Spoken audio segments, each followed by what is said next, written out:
E parabéns pelo Wesley, mereceu realmente essa convocação. Do Nottingham, Wanderson, do Mônaco e o Wesley.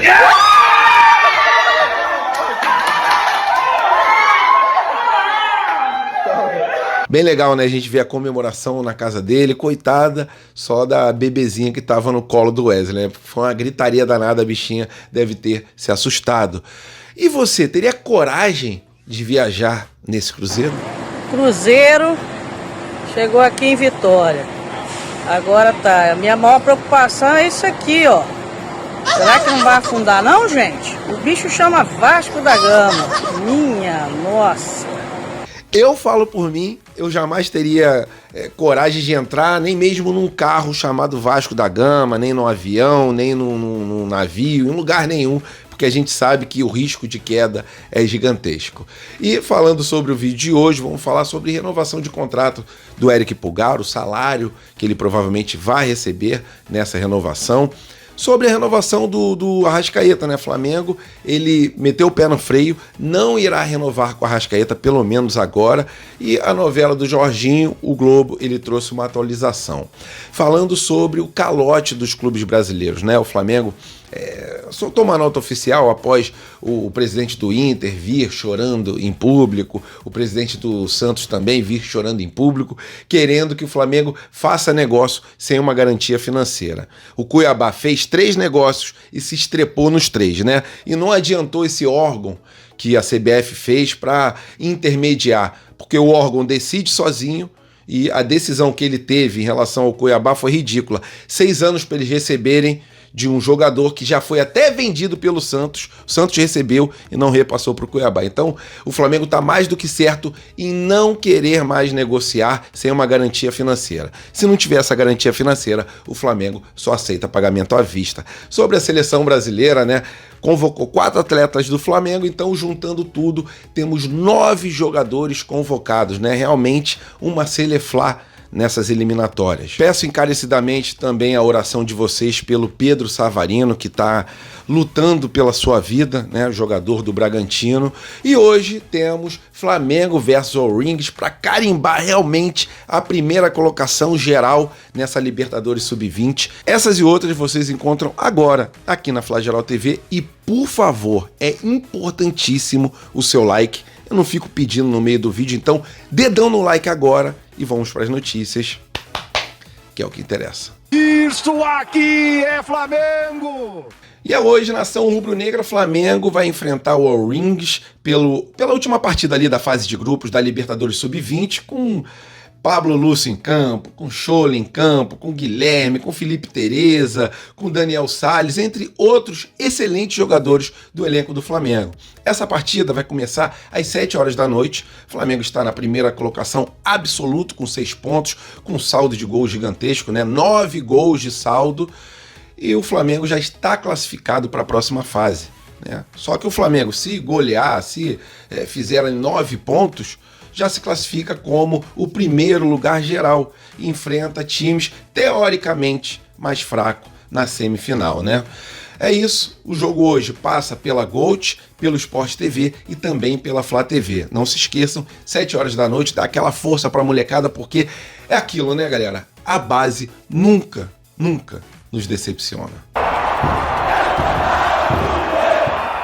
E rapaziada, eu vou falar sobre o mercado da bola, 3 situações distintas, Eric Pulgar, Arrascaeta e também o Jorginho, né? Em relação ao Arrascaeta e o Eric Pulgar, em relação à renovação. E sobre o Jorginho, é essa novela, que já virou uma minissérie, né? Vou deixar até pro final em relação ao Jorginho, mas vamos falar primeiro sobre o Eric Pulgar. O agente do atleta tá chegando no Rio de Janeiro para poder alinhar os últimos detalhes para essa renovação do atleta, né? Mais 3 anos de contrato e, segundo coluna do Fla, o atleta receberá um aumento de mais de 30%.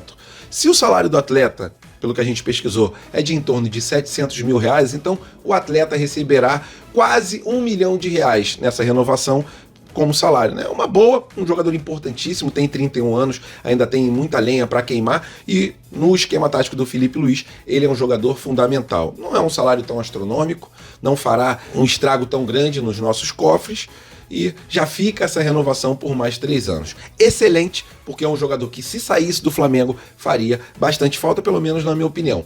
Sobre o Arrascaeta, mesmo com a intenção do atleta e do seu agente de renovar um contrato imediatamente com o Flamengo, o jogador só tem o término de contrato no final do ano que vem.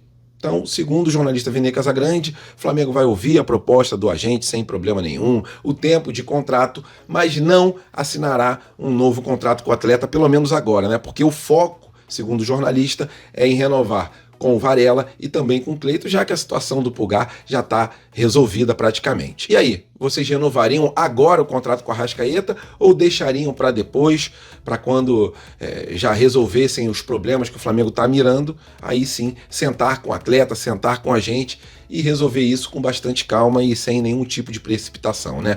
Até porque até o final do ano que vem, muita água ainda pode rolar, pelo menos é o que entende o Flamengo, tá? E em relação ao Jorginho, segundo o Globo, o atleta irá se reunir com o Arsenal a partir de abril. Então, nesse mês de março, provavelmente não teremos nenhuma resolução sobre esse caso, né? O jogador pode já assinar um pré-contrato, essa é a intenção do Flamengo, e que ele chegue em junho, no começo de junho. Ele tem contrato até o final de junho. Só que o campeonato, a partir de junho, já terminou lá para o Arsenal. Então, não teria nenhum problema do Arsenal liberar o atleta para o Flamengo, pelo menos é o que entende a diretoria rubro-negra, né? E aquele intermediário, segundo o Globo, que estava negociando com o Flamengo, ele irá agora negociar com o agente do jogador. É isso, né? É uma demora muito chata, é uma minissérie, mas será um jogador importantíssimo caso o Flamengo consiga fazer essa contratação. 3 anos de contrato, o Flamengo ofereceu 10 milhões de euros livres de impostos e o jogador quer 12 milhões de euros. É uma diferença que dá para se acertar, um pouquinho daqui, um pouquinho dali. Se o jogador realmente quiser vir para o Flamengo, ele com certeza não irá se importar tanto de abrir mão de 1 milhão de euros ou 2 milhões de euros. Pelo menos é a minha opinião. O Mundial tá aí, será um excelente campeonato para ele poder chegar e mostrar ali todo o seu futebol e estar na vitrine do futebol mundial mesmo, sem mais a intenção de ser vendido até pela sua idade. Só que quem não quer jogar um Mundial de Clubes, né? Ainda mais nesse novo formato, cheio de grandes times. É um caso aí a se pensar, pelo menos do lado do Jorginho, para que ele aceite esse contrato do Flamengo, e a gente vai ficar no aguardo. Até porque existe a possibilidade até mesmo dele renovar contrato com o Arsenal, mas pela idade dele e pela intenção que ele tem, o provável destino é o vermelho e preto. Vamos aguardar, porque essa novela do Jorginho realmente, na boa, já encheu o saco. E rapaziada, o Flamengo soltou uma nota oficial após, né, o presidente do Inter falar que a gente estava atrasando ali em relação à negociação do Thiago Maia com o Santos, né, que o Flamengo prefere ficar com o Inter de devedor do que o Santos. Só que a verdade é a seguinte, cara, se o Santos virar SAF, segundo o De Laurenti, que é um torcedor que entende muito, não só de futebol quanto de outros assuntos, ele falou no Twitter o seguinte: caso o Santos virasse SAF e a gente tivesse vendido para o Santos sem nenhuma garantia, o Santos, a partir do momento que virasse SAF, as dívidas iriam arrolar pelos próximos 10 anos. Então, o Flamengo não fez errado, né? Eu achava que seria melhor para o Santos, mas se virar SAF, as dívidas elas são empurradas bem para frente. Então, o Flamengo fica nessa situação complicada, quer uma garantia bancária, porque a partir de agora, segundo a nota oficial do Flamengo, o Flamengo só negocia com pagamento ou à vista ou com uma garantia bancária, porque não dá para ficar como bobo da corte, igual o Cuiabá tá hoje em dia, né? Vendeu o Raniel pro Corinthians, não recebeu. Vendeu um jogador pro Santos, zagueiro, não recebeu. Vendeu o Daverson pro Atlético Mineiro, não recebeu. Todo mundo usufruindo dos jogadores do Cuiabá, Cuiabá com Pires na mão. Se eu não me engano, o Santos já até vendeu o jogador para um outro clube, já recebeu e não pagou o Cuiabá. Então, o Flamengo tá mais do que certo. O Cuiabá até foi nas redes sociais, né? Parabenizou a nota oficial e falou por um futebol mais forte, por um futebol mais justo. E é verdade, irmão. Porque se o Flamengo, como o maior time, cobra e ainda não recebe, imagine os times pequenos. Então, vamos ler aqui rapidamente a nota oficial do Flamengo, que garante que agora o Flamengo, para times do Brasil, só vende à vista ou com garantia bancária. Vamos lá.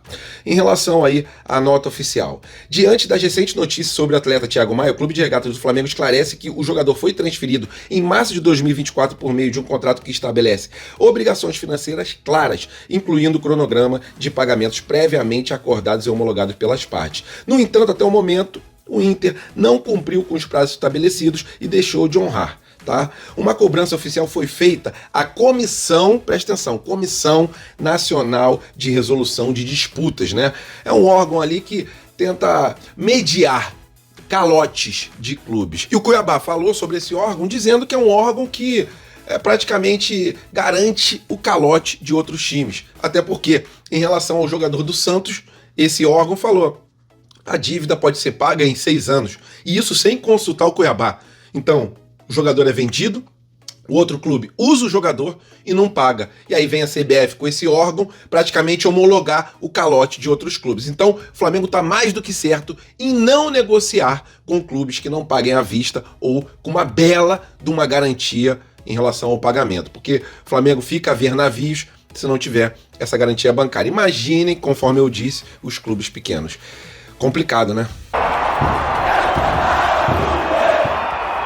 Rapaziada, realmente somos a Seleflá, né? O Flamengo é uma seleção, cedeu dessa vez 9 jogadores para suas respectivas em relação às eliminatórias da Copa do Mundo e o Brasil confirmou 4 jogadores na sua seleção, né? São eles: Léo Ortiz, o Wesley, Danilo e também o Gerson. Com mais os 5 que a gente cedeu para a seleção do estrangeiro, dá quase um time inteiro, né? E para quem se pergunta se a gente será prejudicado em relação a essas convocações, pelo menos na final do Campeonato Carioca, isso não vai acontecer, não teremos esse problema, né? E uma curiosidade: somente em 1989 que o Flamengo teve 4 jogadores convocados para a seleção brasileira, para vocês entenderem, né, a grandeza do momento do Flamengo em relação ao futebol. É um time fortíssimo, tanto no time titular quanto no time reserva. E por falar também em jogador forte, né, em um time forte, cara, o que o Wesley tá fazendo, né, cara? É um jogador que com certeza é o melhor lateral do Brasil e um dos melhores laterais do mundo. Foi um dos jogadores que mais deram a volta por cima dos jogadores que eu já acompanhei desde pequeno, né? O Wesley saiu ali de um momento muito ruim para esse momento que ele está vivendo, um momento realmente de glória hoje em dia. E bem legal a gente ter visto a reação do Wesley, né, no começo do vídeo, aquela comemoração, todo mundo naquela expectativa, junto com a família. Quando veio o nome Wesley, veio aquele alívio, veio aquela gritaria, tadinha da nenenzinha, né, que quase acordou, mas não tinha para onde correr, né? Com certeza, uma família que tem um jogador convocado é um momento único, né? E antigamente eu mesmo falava, né, pô, sacanagem tirar jogador nosso pra seleção, não sei o quê, mas hoje em dia, com o Felipe Luiz como técnico, o Flamengo tendo jogadores convocados, acredito eu que isso não prejudicará tanto como prejudicava antigamente. Até porque quando o Flamengo jogava com o time titular era uma coisa, com o time reserva já era totalmente diferente. E hoje em dia com o Felipe Luiz a gente vê uma qualidade muito grande tanto no time titular quanto no time reserva. Então tem o caso do Gerson, que provavelmente seja o titular nessas partidas das eliminatórias, até porque o Paquetá não foi convocado e o Gerson tá batendo um bolão, realmente merece a vaga de titular, assim como o Wesley, que é atualmente o melhor lateral direito do Brasil. Então, se for por justiça, o Wesley e Gerson, pelo menos os dois titulares na seleção brasileira. É isso, parabéns a todos os convocados e pra cima deles, né? E o que dizer da dor de cotovelo dos adversários, né? Vendo 9 jogadores do Flamengo sendo convocados. Realmente é ou não é uma Seleflá? Rapaziada, agora um momento muito sério pra gente falar sobre o Pedro Savarino, jogador do Bragantino. Pra quem não sabe, ele sofreu um acidente de carro, ele e um outro jogador, mas ele foi o que sofreu mais graves lesões, né? Teve ali um traumatismo craniano, a situação dele é gravíssima no hospital.